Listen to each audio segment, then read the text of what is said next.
आज के हमारे वीडियो लेक्चर का टॉपिक है यूएस प्रेसिडेंशियल इलेक्शन प्रोसेस, अमेरिकी राष्ट्रपति की चुनावी प्रक्रिया। अमेरिकी राष्ट्रपति के चुनाव से संबंधित खबरें आजकल समाचार पत्रों की सुर्खियों में।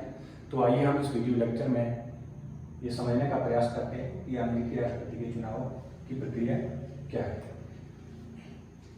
वास्तव में अमेरिका में जो प्रेसिडेंशियल इलेक्शन की जो प्रोसेस है वो कॉन्स्टिट्यूशनल प्रोविजंस और कन्वेंशन का मिक्सर है। ये लगभग एक साल तक चलने वाली चुनावी प्रक्रिया है जो कि मोस्ट एक्सपेंसिव और मोस्ट एक्सटेंसिव इलेक्शन कैंपेन में से एक है।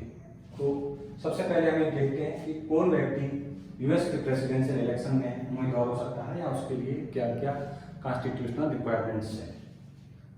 आर्टिकल 2 ऑफ यूएस कॉन्स्टिट्यूशन के अंदर 3 तरह की मिनिमम रिक्वायरमेंट्स का उल्लेख किया गया है, जिसके अंदर पहली है एक यूएस बॉर्न नेचुरल सिटीजन,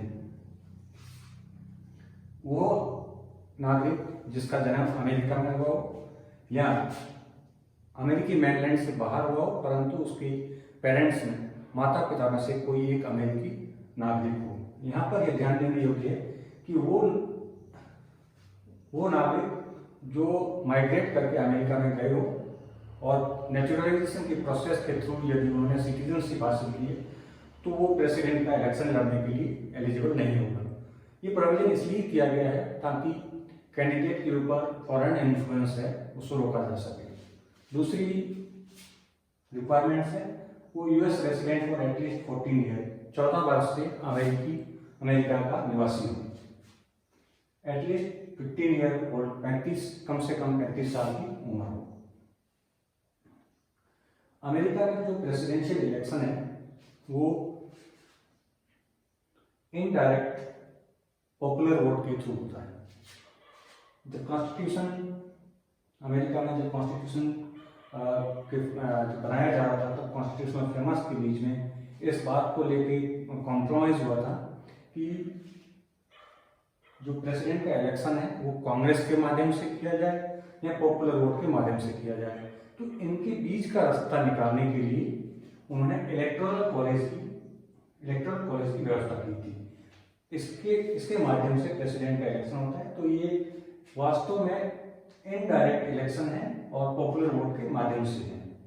तो सबसे पहले किसी भी उम्मीदवार को चुनाव में भाग लेने के लिए अपनी पार्टी की तरफ से उम्मीदवारी हासिल करनी होती है। कोई भी कैंडिडेट अपनी पार्टी की तरफ से कैसे उम्मीदवारी हासिल करेगा, उसका तरीका है प्राइमरीज एंड कॉकसेस।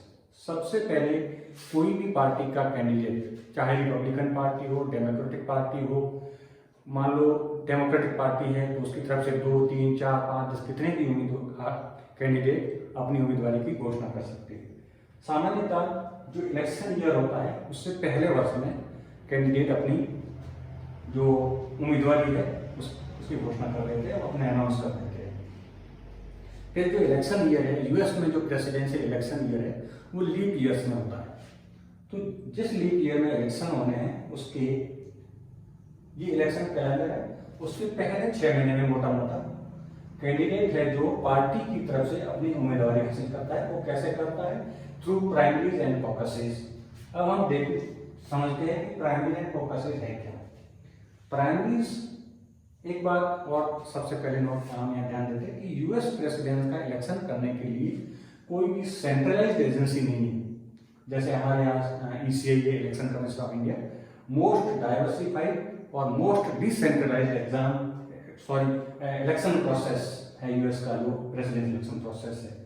तो अब हम ये देखते हैं कि वो कैंडिडेट अपनी पार्टी की तरफ से कैसे उम्मीदवारी हासिल करता है, उसका क्या तरीका है, क्या जरिया है।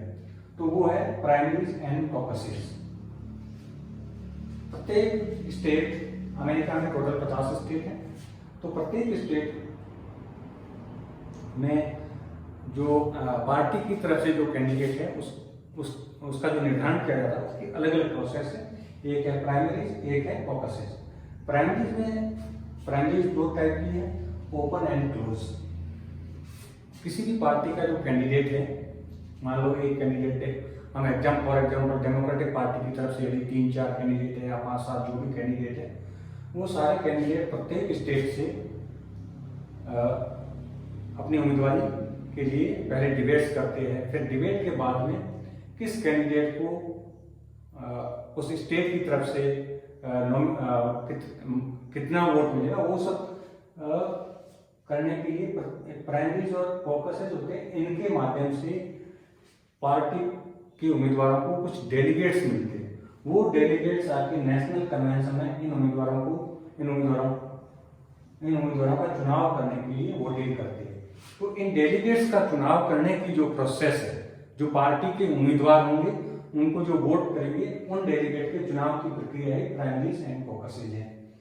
ये मोस्टली जो स्टेट होते हैं, जो 50 स्टेट है, अपने लेवल पे ये तय करते हैं। प्राइमरीज में यदि वो ओपन प्राइमरीज है तो कोई भी उस स्टेट का जो नागरिक है वो आएगा और इलेक्शन में भाग लेगा। ये इलेक्शन वो स्टेट ही करवाएगा, उस इलेक्शन में भाग लेगा। मतलब कोई भी, यदि ओपन प्राइमरीज है तो कोई भी जरूरी नहीं है कि उस संबंधित पार्टी जिसकी प्राइमरीज है उसका मेंबर हो, वो आके वोट करेगा और उसके हिसाब से उस पार्टी उन उम्मीदवारों को डेलीगेट्स का वो स्टेट आवंटन करेगा। क्लोज प्राइमरीज में ये होता है कि यदि रिपब्लिकन पार्टीज का कैंडिडेट्स का इलेक्शन है तो उस पार्टी के रजिस्टर्ड कैंडिडेट ही इसमें चुनाव प्रक्रिया में भाग ले सकते हैं। दूसरा है कॉकसेस। कॉकसेस में क्या होता है कि पार्टी के जो रजिस्टर्ड मेंबर्स है वो किसी पर्टिकुलर स्थान पे इकट्ठे होते हैं। फिर प्रत्येक कैंडिडेट जो मान लो रिपब्लिकन पार्टी के 3-4 कैंडिडेट की तरफ से बहस में भाग लेते हैं और उसके बाद में वो हो सकता है कि हाथ खड़े करके या फिर इलेक्शन के माध्यम से डेलीगेट्स का चुनाव करते हैं। प्राइमरीज और कॉकसेस के माध्यम से जो डेलीगेट्स चुन के आते हैं, ये प्रक्रिया लगभग 6 महीने तक चलती है, जनवरी से लेकर जून तक, अलग अलग स्टेट में अलग अलग टाइम। इसके माध्यम से जो अलग अलग पार्टीज, रिपब्लिकन और डेमोक्रेटिक या और दूसरी पार्टी भी यदि कोई चुनाव में भाग ले रही है तो वो जो यहाँ से चुन के आती है, वो नेशनल कन्वेंशन, हर प्रत्येक पार्टी अपनी तरफ से जो उम्मीदवार है उसका फाइनल चुनाव करने के लिए, नॉमिनेशन के लिए अलग अलग किसी भी जगह, कोई एक जगह पर्टिकुलर चूज कर लेते हैं। पहले तो अब आजकल ओपन थिएटर हो गया है, स्टेडियम ऐसी जगह में होता है नॉमिनेशन कन्वेंशन की जो प्रोसेस है। इस नेशनल कन्वेंशन में जो प्राइमरी और कॉकसेस के थ्रू जो डेलीगेट्स जीत के आते हैं वो अपनी पार्टी की प्रेसिडेंशियल जो नॉमिनी है उसका चुनाव करते हैं। तो इसके लिए क्या होता है कि उसको सिंपल मेजोरिटी चाहिए होती है। ये जो नेशनल कन्वेंशन में जो डेलीगेट्स होते हैं 2 तरह के होते हैं। एक इलेक्टेड डेलीगेट्स होते हैं जो प्राइमरी और कॉकस में जीत के आते हैं, दूसरे होते हैं सुपर डेलीगेट्स। ये सुपर डेलीगेट्स पार्टी के पदाधिकारी हो सकते हैं, पूर्व राष्ट्रपति हो सकते हैं, या जो अलग अलग पार्टीज में इसके लिए, रिपब्लिकन पार्टीज में अलग प्रोविजन है, डेमोक्रेटिक पार्टीज के अपने अलग प्रोविजन। यहाँ पे जो कैंडिडेट मेजोरिटी प्राप्त करता है वो फाइनली उस पार्टी की तरफ से प्रेसिडेंशियल इलेक्शन के लिए कैंडिडेट घोषित हो जाता है। इस national convention, generally national convention का टाइम जुलाई से अगस्त में होता है। जो नेशनल कन्वेंशन है उसके अंदर जो प्रेसिडेंशियल कैंडिडेट है वो अपने साथ में वाइस प्रेसिडेंट की कैंडिडेट की घोषणा भी करता है। इस वाइस प्रेसिडेंट के लिए भी ये तीनों रिक्वायरमेंट्स है। इसके साथ एक एडिशनल रिक्वायरमेंट ये है कि वाइस प्रेसिडेंट का जो कैंडिडेट होगा वो जिस स्टेट से प्रेसिडेंट है उसे दूसरे स्टेट से, सेम स्टेट से दोनों नहीं हो सकते। प्रेसिडेंट और वाइस प्रेसिडेंट के दोनों कैंडिडेट एक ही स्टेट से नहीं हो सकते। तीसरी बात यह कि नेशनल कन्वेंशन में प्रत्येक पार्टी अपने पार्टी प्लेटफॉर्म की घोषणा करती है। ये पार्टी प्लेटफॉर्म जैसे हमारे यहाँ होता है इलेक्शन मैनिफेस्टो। इलेक्शन मैनिफेस्टो को ही यूएस में पार्टी प्लेटफॉर्म कहते हैं। इस पार्टी प्लेटफॉर्म के माध्यम से प्रत्येक उम्मीदवार, प्रत्येक पार्टी अपनी नीतियां या जो भी प्लान्स है उनकी घोषणा करता है। तो स्टेप फर्स्ट और स्टेप सेकंड पार्टी की उम्मीदवारी से रिलेटेड है। इनका संविधान में सीधा सीधा कोई उल्लेख नहीं है। ये समय के साथ धीरे धीरे कन्वेंशन के रूप में विकसित हो गए। उसके बाद में तीसरा स्टेप है जनरल इलेक्शन। जनरल इलेक्शन में जो ये जनरल इलेक्शन भी स्टेट वाइज होते हैं, कोई सेंट्रलाइज प्रोसेस नहीं है, लेकिन होते पूरे अमेरिका में एक ही दिन। इस जनरल इलेक्शन में जो रजिस्टर्ड वोटर होते हैं, जो अमेरिका में जो वोटर है 18 साल से ऊपर के जो भी नागरिक है, वो लोग एक्चुअल में जिस बैलेट से वोटिंग करते हैं उस पर उन प्रेसिडेंट और वाइस प्रेसिडेंट के उम्मीदवारों के नाम होते हैं, परंतु वो उसके माध्यम से प्रेसिडेंट और वाइस प्रेसिडेंट का चुनाव ना करके जो इलेक्टोरल कॉलेज के मेंबर होते हैं, slate of the electoral college, जो पर्टिकुलर स्टेट से इलेक्टर्स आएंगे जो इलेक्टोरल कॉलेज के, उनका चुनाव करते हैं, न कि सीधा सीधा प्रेसिडेंट का चुनाव करते हैं। मान लो, और ये जो इलेक्टोरल कॉलेज के मेंबर है वो प्रत्येक स्टेट के अंदर उनकी संख्या अलग अलग है। जैसे सबसे बड़ा स्टेट है कैलिफोर्निया, वहाँ 55 टोटल मेंबर है इलेक्टोरल कॉलेज के। तो कैलिफोर्निया में जिस पार्टी को मेजोरिटी मिली 55 सीटों में, मान लो कैलिफोर्निया में टोटल 55 मेंबर है, अब उन 55 मेंबर में से जिस पार्टी जो प्रेसिडेंट के जो दोनों उम्मीदवार है उनमें से जिसको भी मेजोरिटी मिली, उसके लिए एक वहां प्रोविजन है विनर टेक वंस। मान लो कि यहाँ पे कैलिफोर्निया में वोटिंग तो बैलेट पेपर पे हुई प्रेसिडेंट और वाइस प्रेसिडेंट के लिए। मान लो प्रेसिडेंट के जितने उम्मीदवार है, जिस प्रेसिडेंट को मेजोरिटी मिली उसको इलेक्टोरल कॉलेज की सारे वोट उसको मिलेंगे। मान लो 55 सीट है कैलिफोर्निया में, वहां पे रिपब्लिकन पार्टी का उम्मीदवार यदि मेजोरिटी टोटल पॉपुलर वोट्स की उसको मेजोरिटी मिल गई, तो इसका मतलब है कि उसको इलेक्टोरल कॉलेज के सारे वोट मिल गए। 55 के 55 जो इलेक्टोरल्स होंगे, जो इलेक्टोरल कॉलेज में आके बाद में प्रेसिडेंट को वोट करेंगे, वो सारे के सारे उस पार्टी को मिल जाएंगे। इसको कहते हैं विनर टेक ऑल। जो पार्टी पॉपुलर वोट जीतेगी उसको सारे डेलीगेट्स उसको ट्रांसफर कर दिए जाएंगे। लेकिन दो स्टेट है, मैने और नेब्रास्का, यहाँ पे प्रोपोर्शनल रिप्रेजेंटेशन का सिस्टम है। जो पार्टी पॉपुलर वोट जीतेगी उसको जो सीनेट के जो मेंबर है, जो सीनेट की 2 सीटें हैं, वो उसको ट्रांसफर कर देंगे, और उसके बाद में जिस कांग्रेसनल डिस्ट्रिक्ट में जो जीतेगा वो उस पार्टी को वो इलेक्टोरल कॉलेज में वोट मिल जाएगा। अब ये है कि इलेक्टोरल कॉलेज में कुल कितने मेंबर होते हैं? 538 मेंबर होते हैं इलेक्टोरल कॉलेज में, और जीतने के लिए मेजोरिटी चाहिए 270। 435 हाउस ऑफ रिप्रेजेंटेटिव में मेंबर है, 100 सीनेट में मेंबर है।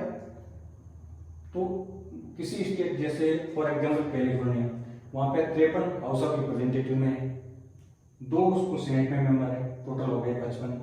तो ऐसे जिस स्टेट की कांग्रेस में जितनी मेंबरशिप है, जितनी संख्या में उसके रिप्रेजेंटेटिव है, उतने ही इलेक्टर्स उसको प्रेसिडेंट के लिए जो इलेक्टोरल कॉलेज है उसमें मिलेंगे। प्लस बाद में कॉन्स्टिट्यूशनल अमेंडमेंट के थ्रू 3 सीटें जो इलेक्टोरल कॉलेज में वो दी गई है डिस्ट्रिक्ट ऑफ कोलंबिया को। अब ये जनरल इलेक्शन कब होता है, इसका भी एक धीरे धीरे कन्वेंशन बन गया है। ये जनरल इलेक्शन जो होगा वो इलेक्शन डे कहते हैं, वो है first Tuesday after the first Monday of November का जो पहला मंडे होगा उसके बाद में जो मंगलवार आएगा उस दिन अमेरिका में जनरल इलेक्शन होंगे। ये पूरे हर स्टेट में एक ही दिन होगा। ये जो इलेक्शन है वो स्टेट वाइज होंगे, इसमें कोई सेंट्रलाइज प्रोसेस नहीं है, हर स्टेट अपने हिसाब से अलग अलग करवाएगा।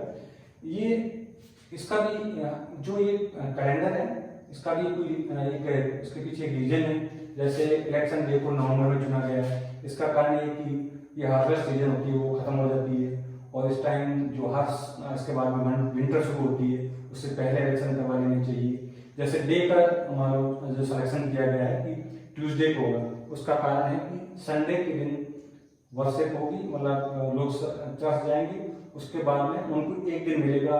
पहले के टाइम में आज से 200 साल पहले पोलिंग स्टेशन तक जाने के लिए घोड़े और बग्घी से जाते थे, तो एक दिन लगेगा। इसलिए संडे के दिन वर्शिप करने के बाद में मंडे का उनको दिन एक मिलता था पोलिंग स्टेशन तक जाने के लिए, इसीलिए इसको ट्यूसडे का दिन चुना गया है। अब जो इलेक्टोरल कॉलेज के जो मेंबर्स हैं वो चुन के आएंगे। उसकी प्रक्रिया भी अलग अलग स्टेट में अलग अलग है। 48 स्टेट प्लस वाशिंगटन डीसी में विनर टेक ऑल्स और 2 स्टेट में है प्रोपोर्शनल रिप्रेजेंटेशन। ये जो कैंडिडेट होंगे ये चुन के आएंगे नवंबर में इस डे को। उसके बाद में हर स्टेट के अंदर जो इलेक्टोरल कॉलेज के जब वोटिंग डे होगा उस दिन प्रत्येक स्टेट में इलेक्टोरल कॉलेज के मेंबर इकट्ठे होंगे और वोटिंग करेंगे। ये जनरली जो है first Monday after the second Wednesday in दिसंबर के महीने में जो पहला मंडे है सेकंड वेडनेसडे के बाद उस दिन प्रत्येक स्टेट के अंदर इलेक्टोरल कॉलेज के जो मेंबर है वो एक्चुअल जो वोटिंग है प्रेसिडेंट के लिए इस दिन होती है। ये लोग मिलकर प्रेसिडेंट का चुनाव करते हैं 538 लोग। इन 538 लोगों का चुनाव कौन करती है? आम जनता। आम जनता जब वोट कर रही होती है तो इनको नहीं, वो जो प्रेसिडेंट के लिए जो इलेक्शन प्रेसिडेंट के लिए जो बैलेट पेपर है उस पर करती है वोटिंग और उसमें जो मेजोरिटी जिसको मिलती है उसके हिसाब से इलेक्टोरल कॉलेज का आवंटन प्रत्येक स्टेट में होता है।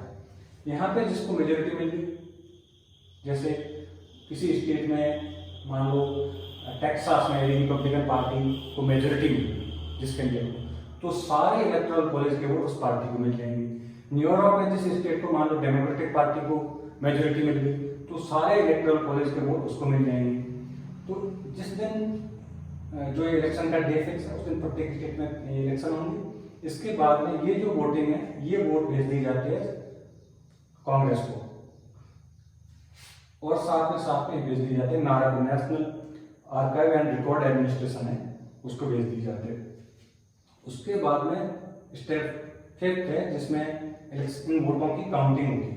इन वोटों की काउंटिंग सीनेट में होती है, कांग्रेस के ज्वाइंट सेशन में होती है जिसकी अध्यक्षता सीनेट का जो प्रेसिडेंट होता है जो वाइस प्रेसिडेंट होता है उसकी अध्यक्षता में वोटों की काउंटिंग होती है और रिजल्ट डिक्लेयर होता है। जो कैंडिडेट मेजोरिटी 270 हाफ वे जो क्रॉस कर लेता है उसको विजयी घोषित कर दिया जाता है। और ये वोटिंग काउंटिंग का डे वो भी फिक्स है 6 जनवरी जो इलेक्शन ईयर होता है उसके जस्ट नेक्स्ट ईयर में। उसके बाद यदि ऐसी सिचुएशन हो जाए कि किसी भी कैंडिडेट को इलेक्टोरल कॉलेज के अंदर मेजोरिटी नहीं मिलती है तब क्या होगा? यदि किसी कैंडिडेट को इलेक्टोरल कॉलेज में मेजोरिटी नहीं मिलती है 270 वोट वो नहीं हासिल कर पाता है तब क्या होता है कि प्रेसिडेंट का चुनाव हाउस ऑफ रिप्रेजेंटेटिव के जो मेंबर होते हैं वो करते हैं और वाइस प्रेसिडेंट का चुनाव सीनेट के जो मेंबर होते हैं वो करते हैं। जो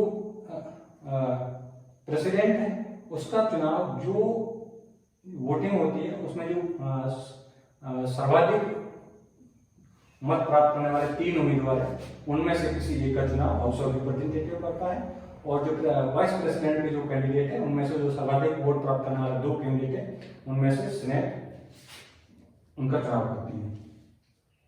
और ये जो इलेक्शन की जो प्रोसेस है उसका पूरा टाइम टेबल है। जून से जनवरी तक प्राइमरीज एंड कॉकसेस मतलब पार्टी की तरफ से उम्मीदवार का चुनाव किया जाता है। जुलाई से अगस्त तक नेशनल कन्वेंशन होता है जिसके अंदर जो प्राइमरीज एंड कॉकस के माध्यम से जो डेलीगेट्स चुनाव जीत के आते हैं वो वोटिंग करते हैं और पार्टी का जो कैंडिडेट है उसका चुनाव करते हैं।